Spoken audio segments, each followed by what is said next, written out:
beli buku di hari Sabtu, dibaca sambil minum jamu. Sebelum masuk ke dalam materi itu, izinkan saya untuk menyapa teman-teman terlebih dahulu. Assalamualaikum warahmatullahi wabarakatuh. Halo semuanya. Sebelumnya nih saya ingin bertanya, pernahkah kalian membuka Instagram atau media sosial lainnya yang hanya sebentar lalu tiba-tiba kalian merasa membandingkan diri kalian dengan orang lain? Entah itu pencapaiannya, entah itu kebahagiaannya di medsos, hingga ada rasa iri menjadikan diri kita kurang percaya diri. Bahkan kita mempertanyakan kepada diri kita sendiri siapa kita, apa makna hidup kita, hingga tujuan dari hidup kita. Padahal niat awalnya kita melihat media sosial adalah untuk melihat story teman kita, updatean mereka. Tapi seiring berjalannya waktu dan tanpa kita sadari, kita sudah membandingkan diri kita dengan teman-teman kita tersebut, bahkan dengan orang yang tidak kita kenal. Jika pernah, maka kita tidak sendirian, karena fenomena ini adalah fenomena yang wajar dan pasti dialami oleh semua orang. Dan hal inilah yang menjadi salah satu tantangan bagi kita, terutama Gen Z di era digital ini. Melalui presentasi kali ini, saya ingin mengajak teman-teman semua untuk melihat pandangan atau sisi pandang lain, bagaimana Al-Quran dapat menjadi salah satu solusi dalam menghadapi krisis identitas di era digital ini. Gen Z lahir dan tumbuh bersama internet dan arus informasi yang tidak pernah berhenti. Teknologi tersebut tentu membawa banyak manfaat bagi kita. Kita bisa belajar, bisa berkomunikasi, kita bisa mendapatkan informasi yang mungkin awalnya kita tidak tahu menjadi tahu. Namun di balik manfaat tersebut, terdapat tantangan yang tidak bisa kita abaikan begitu saja. Melalui salah satu survei yang telah dilakukan oleh Universitas Gadjah Mada tahun 2022 menemukan bahwa 1 dari 3 remaja di Indonesia mengalami masalah kesehatan pada mental mereka, dengan kecemasan dan depresi sebagai masalah utama yang paling sering ditemukan. Salah satu penyebabnya adalah cara media sosial membentuk standar kehidupan yang seringkali tidak realistis. Suka, jumlah pengikut, hingga komentar yang sering kita temui di media sosial perlahan menjadi ukuran untuk mendapat validasi atau ukuran penerimaan sosial. Terkadang kita bahkan lebih cepat untuk mengecek jumlah likes atau jumlah suka pada postingan atau story di media sosial kita dibandingkan dengan deadline tugas yang menumpuk. Akibatnya, banyak orang yang merasa harus terus tampil dengan sempurna di media sosialnya agar diakui oleh lingkungan digitalnya. Disinilah muncul FOMO atau Fear of Missing Out, yaitu rasa takut akan ketertinggalan dari orang lain.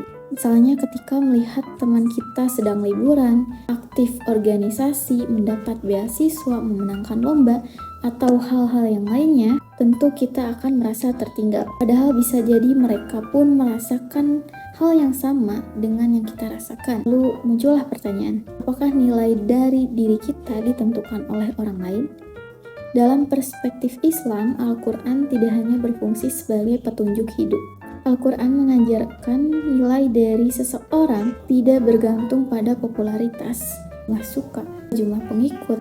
Sebaliknya, identitas manusia dibangun melalui keimanan, tujuan hidup, dan hubungan yang dekat dengan Allah. Jika media sosial sering membuat kita hampa setelah melihatnya pada penilaian atau pandangan orang lain terhadap diri kita, maka Al-Quran akan mengajak kita mengenali dan mengetahui siapa diri kita sebenarnya dan untuk apa kita hidup. Karena itulah Al-Quran menjadi sangat relevan sebagai fondasi dari psikoterapi Islam bagi Gen Z yang sedang mencari arah dan makna hidup.